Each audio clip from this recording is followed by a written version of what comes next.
皆さん、こんにちは。まなみです。今回はずっと気になっていたこの鼻のトップの黒ずみが目立たなくなって、角栓の詰まりもマシになったスキンケアをご紹介していこうと思います。あとスキンケア以外でメイクでも効果があったなと思うものをご紹介していきますので、ぜひ最後までご覧ください。まず私の肌質についてお話ししていきますと、脂性肌より混合肌で、鼻とか頬は角栓ができやすくて、なのに顎は乾燥しやすいっていう面倒な肌質です。角栓が詰まりやすいからニキビもできやすいですし、昔は顔全体にニキビがあったので、その炎症が残っていたりとか、あとは主査持ちなので、肌が熱を持って赤くなったり、ブツブツが出てきたりすることもあります。敏感肌なので、肌に合わないものを使うと痛くなるっていう弱めの肌質です。で、よく肌荒れしていて、動画にもしているんですけれども、今年も例年通り肌荒れをしてしまって、全然治らなくて、春からずっとだったんですけど、かゆみと赤みとブツブツが治らなくて、なんとか皮膚科に通って薬とかを塗って良くなりました。今も別にブツブツはないのに痒くなる時があるんですが、この前眼科に行ったら目にアレルギー症状が出てますよって言われて、確かに痒いなと思っていたので、何かアレルギーがあるのかなと思っていますが、検査はしても特に花粉以外でアレルギー反応の数値が高いものがなかったので、何に反応しているのかなっていう感じです。で、私の肌質についてお話ししていきましたが、今回のスキンケアでポイントなのが、以前もご紹介しているんですけれども、グリセリンフリーです。前回よりも今回の方がシンプルになっているかなと思うんですけど、洗い流すものにグリセリンは入っていたりしますが、肌に残るものについてはグリセリンフリーを使用しております。グリセリンフリーって有名なので、なんだそれかって思う方もいらっしゃると思いますが、試したことがない方にご紹介したいなと思ってお話ししていきます。で、グリセリンってとてもいい成分で、この成分が入ってるだけで保湿効果もありますし、肌が乾燥しないんですけど、一部のニキビができやすい方の肌だとニキビ菌の餌になってしまってニキビができやすくなるっていう研究結果も出ているそうです。私も実際試してみたらニキビができにくくなったので、私は肌をそこまで保湿しない方が合っているんだなと思いました。で、ファンデーション検証の時とかに使っているものに関してはグリセリンが入っていても気にしていませんが、普段毎日メイクで使っているファンデーションはグリセリンフリーです。ということで本日は朝と夜のスキンケアをご紹介していきますので、まずは朝のスキンケアをご覧ください。ということで、まずは朝のスキンケアからご紹介していきます。洗顔料なんですけど、汚いので隠しますが、ファンケルのピュアモイスト泡洗顔料です。もうなくなりそうなので、新しいものも買っているんですが、綺麗なものをお見せしたいので開けました。朝の洗顔はいろいろと変えていて、顔ブランドだったり、ミノンとかを使ったりしていたんですけれども、朝は洗浄力が低ければ何でもいいかなと思って、あまりこだわりがありません。ただ最近はファンケルを試して、泡もきめ細かくて使いやすいので、リピートしたっていう感じです。成分もシンプルですし、日本のブランドにしては珍しく、製造年月日が書いてあったりとか、未開封だったら3年間使えて、開封後は120日で使い切らないといけないんですけど、ここ本体にも開封日を書く場所があって、とても衛生的に使えるなと思っています。エタノールが入っていなくて、あとダブルセラミド配合で、乾燥肌の方も敏感肌の方も使えるって書いてあるのと、エタノールも配合していないんですが、柚子果実エキスとかなんかいろいろエキスが入っているので、もしかしたらそれが合わない方もいらっしゃるかなと思うんですけど、私は顔がかゆい時でも使えたので、こちらを使っています。ということで今まだ洗顔をしていないんですよ。一度顔を濡らしてきて、洗顔をしようと思います。泡はこんな感じで、今数プッシュほど出しました。結構しっかりめの泡で、これで洗顔をしていきます。朝って本当に洗顔は短くて15秒とか顔にのせてすぐ洗い流しています。はい、こんな感じで一瞬だったんですけど、洗い流してきますね。洗顔料洗い流して、付帯テープもつけてきました。この洗顔料は乾燥肌の方、敏感肌の方向けってお話ししましたが、防腐剤、香料、合成色素、石油系界面活性剤、紫外線吸収剤を使っておらず、弱酸性の洗顔料です。先ほどお伝えし忘れていたので、今お話ししましたが、全然痛くなったりせず使えるので、これとても使いやすいです。で、私は最近近ライン使いをしておりまして、化粧水と保湿剤も松山由志の M マークシリーズを使っております。で、こちらがまずアミノ酸浸透水ですね。これは以前から使っていたもので、グリセリンフリーというのを知って使い始めたんですが、その後夏はこちら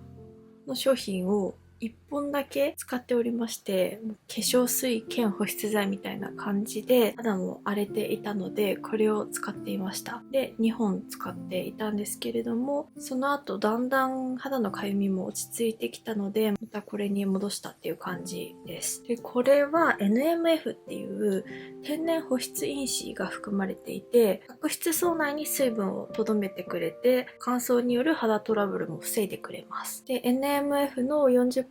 がアミノ酸で、この化粧水には8種類のアミノ酸が配合されていて、水分保持に役立つものを入れているそうです。で、配合率は角質層内での割合に合わせましたって書いてあって、なおかつソルビトールとトレハロスも入っているので、水分を保持してくれます。ただこれだけ塗ってもすごく保湿されるとかっていうのはなくて、結構サラサラめの化粧水なので、特に今は冬で空気も乾燥していますし、保湿剤もしっかりと塗っています。これはオイルインの化粧水もあって、コメントでおすすめしていただいたこともあるんですけど、オイルが入ってると肌が荒れやすいかなと思って試せていませんでしたが、次に使っている保湿剤にオイルが含まれていて、それでも肌荒れせずに使えているので、今度オイルインの化粧水の方も試してみようかなと思っているところです。で、次に乳液を使っていくんですが、今まで私は乳液は塗ってこなかった人生で、小学生の頃とかに肌荒れし始めたんですけど、それでずっと肌荒れが続いていて、乳液を塗るのをやめるようになってから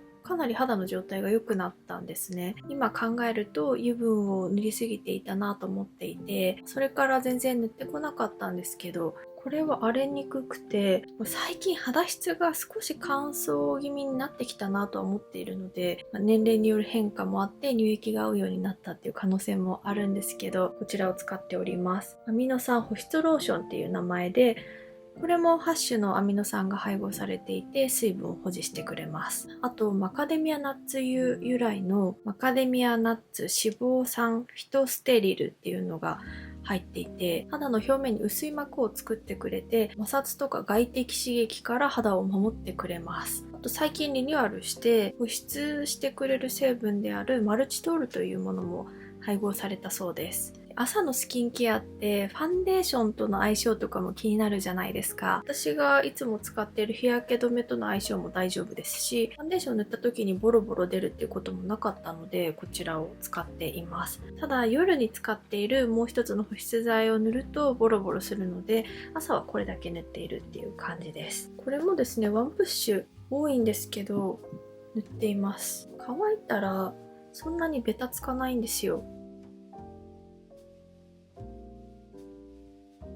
いつもは朝一でスキンケアをしてご飯を食べて、その後メイクを始めるっていう感じなので、これだけ塗っていても全然乾くので、ちょっと保湿されてるかなぐらいになります。この乳液が少し乾いてから日焼け止めを塗っていきます。ヒアルロンセラム UV SPF50+PA4+ です。私は日焼け止めまでがスキンケアだと思っていて、将来のためにも日焼け止めは外出する際は欠かさず塗っています。こちらの説明を先にしておきますと、まずグリセリンフリーでエタノールも入っておりません。なので敏感肌でも使えますし、痛くなったりとかしないので問題なく使えている商品です。で、ヒアルロン酸が入っているので保湿もしてくれて、日中冬でも肌が乾燥しません。あとサイトを見てみると、光耐久カプセルネオ採用って書いてあるんですけど、 UV カット機能の低下が起こりにくい成分を配合していて効果が持続するっていうのと、あと私は白くトーンアップしたりする日焼け止めがあんまり好きではなくて、塗ったかわからないくらいの方が好きなんですけど、これは色がつかないので気に入っております。着色料、香料、鉱物油、パラベンがフリーでアレルギーテスト済みです。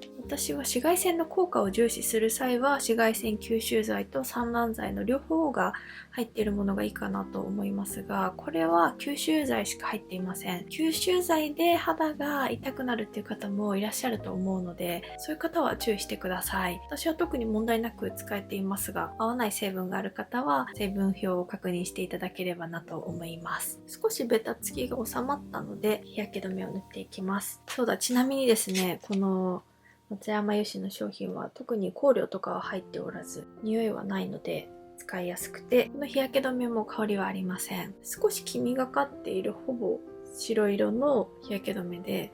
だいたい500円玉分ぐらい出して塗っていますが、ファンデーション検証する際は日焼け止めの量を最近は考えて塗るようにしていたりするんですけど、普段はたくさん塗っています。で、この目の上とかもしっかり塗って、外出する際にまた違う日焼け止めを首とか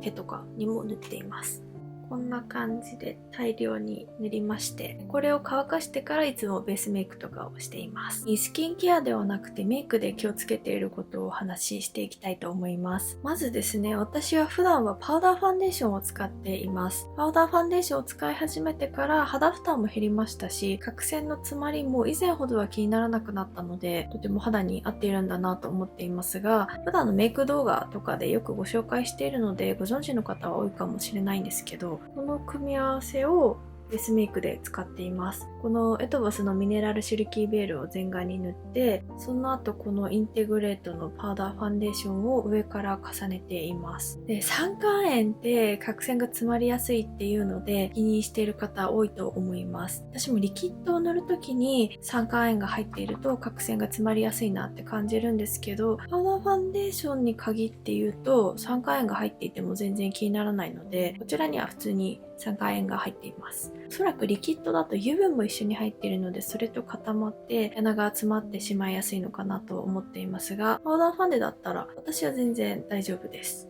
かなり底見えしているんですけど、このエトボスのパウダーはですね、こちらは酸化塩フリーです。なので逆に言うとテカりやすいっていうデメリットがありますが、肌にとても優しくて、顔が少しかゆいなっていう時でも使えましたし、毛穴もぼかしてくれて、お腹も少なくてメイク直しでも使えるっていうとても万能なパウダーなので、これ皆さんにおすすめしたいです。これはですね、2個目の底見えで、この前リフィルを2個追加購入しまして、あともう1個白いパッケージの方も持っているので、これからもたくさん使っていく予定のパウダーです。少し重ねただけだとサラッサラになるってことはなくて、しっとりしているくらいで乾燥もしませんし、大好きなパウダーをもう塗ってあるので、インテグレートのファンデを塗っていきます。これ私の肌には少し明るいんですけど、リピートするときにもう一つ暗い色を買う予定です。私はこちらのロージーローザのパフで塗っています。毛足が長めなんですけど、これがですね、ふわっとパウダーファンデをのせてくれて綺麗に塗ります。私、付属のパフで塗るとよれたり毛穴落ちとかしてしまって大惨事になるので、パウダーファンデって肌に合わないんだって思っていた時期があるんですけど、こういうパフを使うととても綺麗に塗れるので、とてもおすすめです。で、教えていただいたんですが、この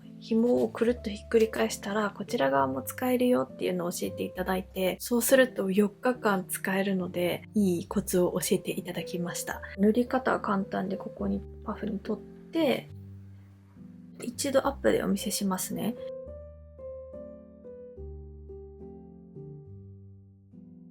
こんな感じでポンポン置くことが多いです。鼻は少しこすったりとか、毛穴が隠れづらい部分はこすったりしますが、このパウダーファンデ自体が少しよれやすかったりするので、こうポンポンと置く方が綺麗に塗れます。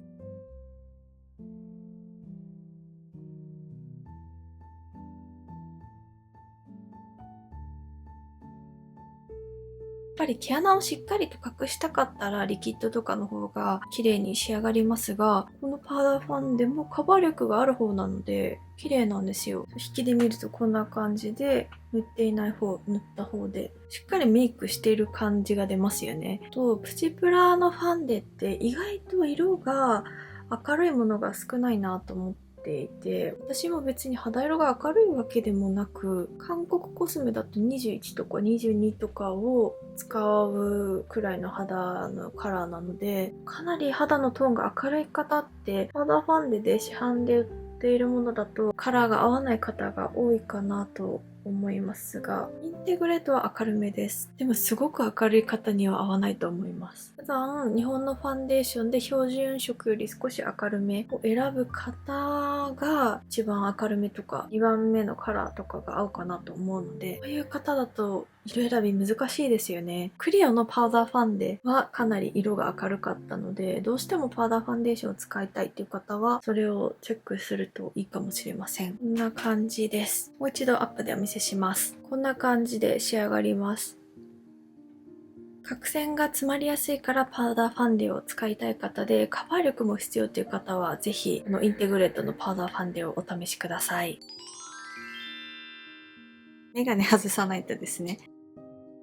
それでは夜のスキンケアをご紹介していきます。メイクをまず落としていくんですが、これはもう何度もご紹介しております。ヒロインメイクの BD マスカラリムーバーです。私はまつげが下がりやすくて、目の下にも落ちてパンダになりやすいので、ウォータープルーフのマスカラを使うことが多いんですけど、ウォータープルーフって結構落としにくいじゃないですか。なので、それをスッキリと素早く落とすためにこのリムーバーを使っています。もうヒロインメイクのマスカラリムーバーが一番使いやすくて、これはもう何本もリピートしております。ピンクのパッケージが新しく出たので、それを使っているんですけど、最近またラベンダーの香りだったかな？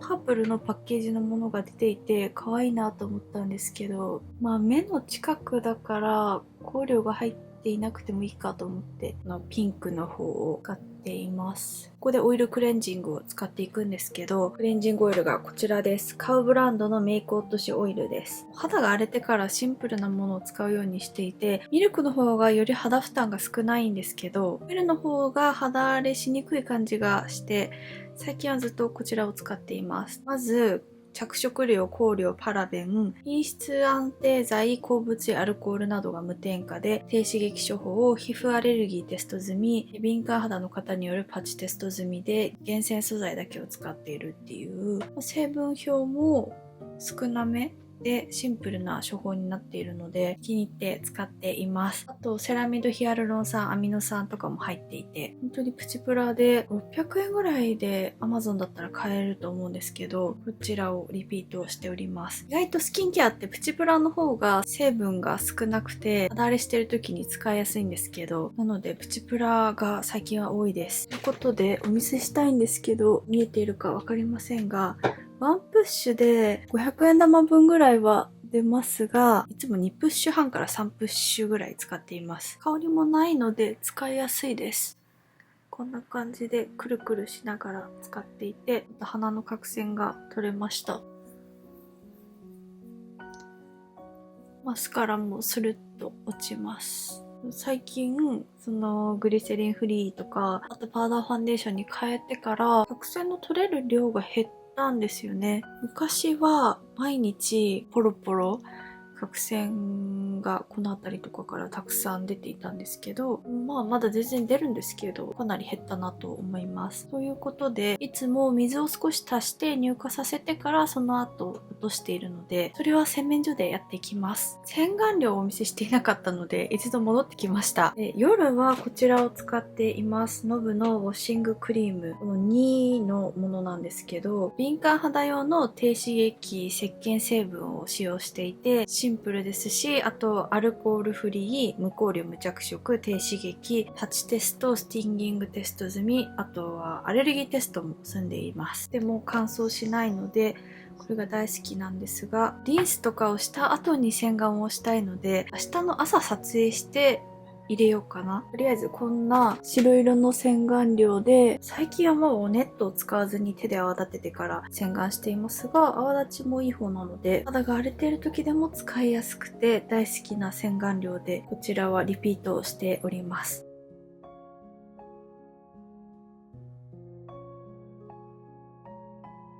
洗顔後はティッシュで拭いています。ということで本当にお風呂に入ってきます。ちなみに本日は LED マスクの日なので、これが終わったらスキンケアをしていきたいと思います。ドライヤーを先にしてしまいたいので、化粧水を塗っておこうと思います。最近は乾燥が気になるので、これを塗っておいて、髪の毛を乾かしてきます。もう一度化粧水をレイヤーしておきます。普段は化粧水を塗ってからすぐに乳液とかを塗って髪の毛後っていう感じなんですけど、今日は撮影があって髪の毛が濡れたままだと寒いので先にドライヤーをしました。塗ったら朝と違うところがアミノ酸浸透ジェルを先に塗ります。こちらのジェルも8種のアミノ酸が配合されています。透明で匂いもないものなんですけど、これを全顔に塗って、私はですね、その後朝も使った乳液を塗るんですけど、時間を空けない方が保湿力が高いなって感じたんですよ。一個一個が乾いてから塗るよりも一気に塗ってしまった方が最後に乳液でしっかりと蓋をできるので、成分は混ざってしまうんですが、この上からすぐにこちらの保湿ローションを塗ります。これも同じくワンプッシュ塗っていて、で、塗った直後はかなりベタベタなんですけど、乾いてくるとだいぶベタつきがなくなるので、私はワンプッシュずつ塗っています。もっと脂性肌の方とかだったら、量を減らして塗った方がいいと思います。冬はこれでは終わりません。ベビーワセリンリップを塗らないと、私よくここが割れるんですね。歯ぎしり対策のマウスピースを毎晩つけているので、朝外さないといけないんですが、それを外す時に口を大きく開くじゃないですか。そうするとここがピキッと割れてしまうので、夜にワセリンを塗るようにしています。夏とかだと普通に忘れて寝てしまうことの方が多いんですけど、冬は塗っておかないと痛い思いをするのは自分なので、しっかりと塗るようにしています。こんな感じで夜のスキンケアは以上です。とりあえず今はここにプツッと切れ物がありますが、ケアをしなくても良さそうなニキビなので、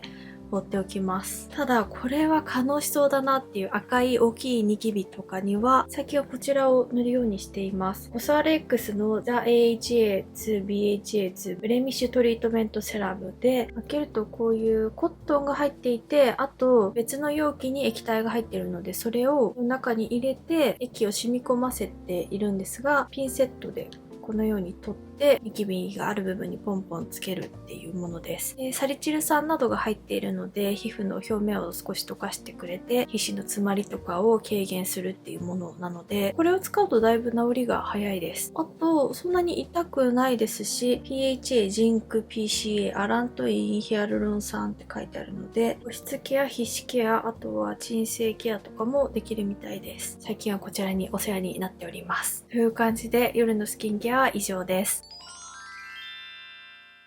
ということで朝と夜のスキンケアをご覧いただきましたが、最近松山由氏のスキンケアがかなり売り切れになっていて、買えない時が多いんですよ。なので再入荷したタイミングで買わないといけないんですよね。それが少し大変なんですけど、とても優秀なスキンケアばかりなので、気になった商品がある方はぜひ概要欄の方からチェックしてみてください。日焼け止めとかパウダーファンデーションのリンクも載せておきます。ということで似た肌質の方に参考にしていただけたらいいなと思って作っているんですが、参考になったよっていう方は高評価と、あとチャンネル登録をしていない方はぜひポチッと押してチャンネル登録をしていただけると嬉しいです。ということでここまでご覧くださりありがとうございました。また次の動画でお会いしましょう。バイバイ。